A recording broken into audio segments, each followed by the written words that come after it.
Right, so what we got here is a Indesit Omega 1200, and there's no lamp because, of course, that's broken too. Here's a new bulb. Let's go find one. Anyway, it's a washer dryer model number WDG1295, which was the popular model anyway for the washer dryer. And it's not going to. I'm going to try and run it, but we're not going to do any washing inside it. Unfortunately, we'll end up going for spares. Right. So as you can see, this door seal isn't exactly. It's a bit pulled to one side. There's a good reason for that. We're going to take a look at it anyway. Right. Ooh. So the drawer's never changed. Right, it's heavily cracked, the whole thing. The dials are missing. Right, so that's max. I think this was set to 4. Looking at it, it was set to about 40-ish. And then this is your drying, which I can't turn. Find something in a minute to turn that. And then the program dial. That all turns. Anyway, quick view of the programs. We've got EcoSense, which I think is actually a half load as well. Anti-crease is obviously rinse hold. Right, so we've got number 1 white with pre-wash, 2 whites at 90, 3 fast cooled 60, that's 4, it's a bit damaged, 4 non-fast cooled 40, and it advances all the way around. Extra rinsing, which will probably be either 3 or 4 rinses. Program 6, which is fabric conditioner, and final spin at 1200. And then at the stop we also have drying as well. Right, number 8 is synthetics nylon, white nylon 60. 9 is minimum iron 50, or coloured synthetics 50 or something like that. 10. It says delicates, but it's actually for acrylics. 40. Number 11 is rinsing. 12 is fabric conditioner. Then we've got rinse hold, and then we've got final spin. Delicate spin, probably about 500 RPM. Never know, probably won't find out. And then 14 is delicate, so we've got woolens. 40 on delicates. Then wool's rinsing, wool's fabric softener. Anti-crease, delicate spin, and then drain and no spin, program 18. If you got some of the other models, you only got 14 programs. Be very carefully on it, like, so you'll have 8, 9, 10 and nothing between there. Right, I'm just going to try and find something. So here you've got markers, you've got 120 minute, 90, 60, 30 off. That's for cottons, and then 80, 60, 30 and off is for your synthetics. Low heat, that's high heat, low heat. Presumably if you put it on the cottons you probably might be able to have a low heat.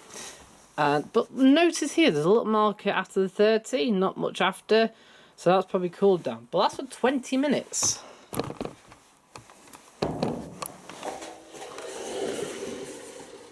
Right, drum's fine, but I'm going to show you the major problem now, which is why I'm not repairing it.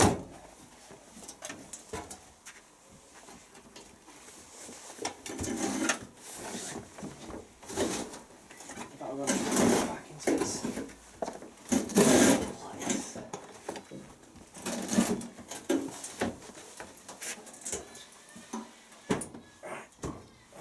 Apart from the top not being even secured, here's the reason. Have you noticed how it's all collapsed on one side? Yeah, there's a big reason for that. Look at that. It's not even attached. That's supposed to be attached there, see? There's the foot. This isn't even attached. The foot's still there. It's completely rotted through.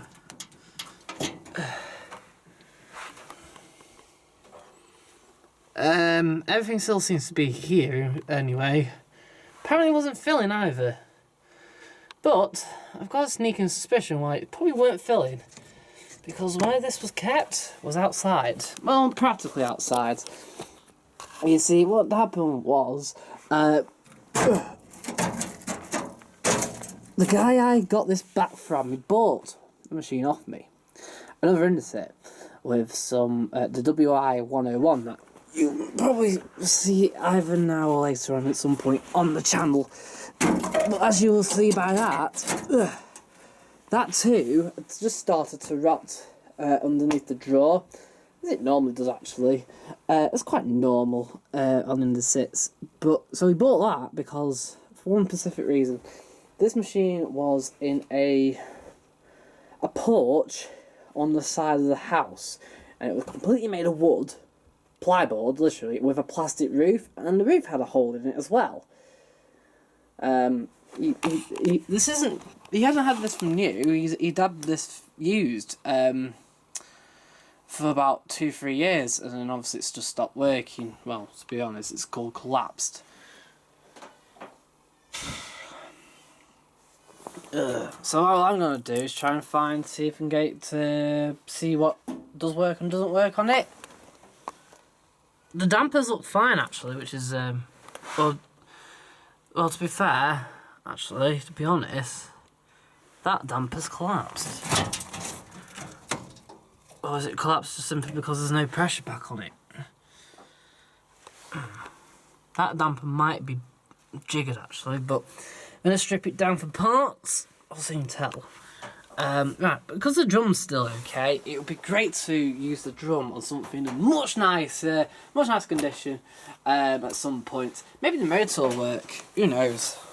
But this is definitely destined for the scrapyard. What's also unusual, look here, right? This is all purple. And what weird is the one I also sold had exactly the same. It had this purple on it, probably from like detergent. Anyway, let's try and get this going and see what happens. Obviously there's no light, so I'm sorry about that.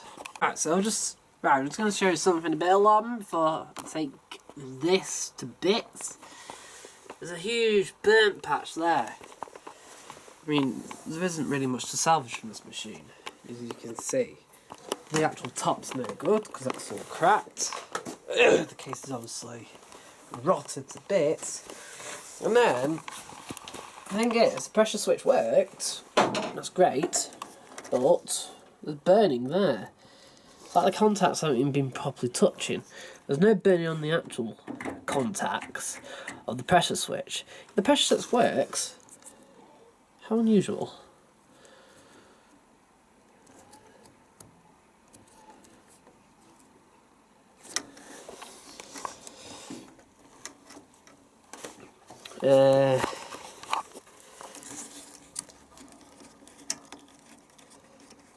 Everything looks to be okay on the dryer. That's just moved, but there's no actual burning anywhere else. I.e., what caused it to the electric to trip doesn't appears to be all fine. Temperature and the dryer switchgear are all separate. Programming separate as well.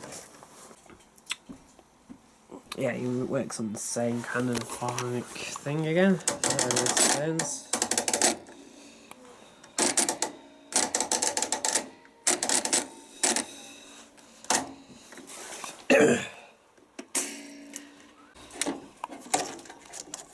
Right, at least the Indesit made something easy. These were all banks. And there's 5 banks of plugs. White, black, burgundy, green and yellow. From white to the front and yellow to the back. Dead easy. Flip them, pull them out.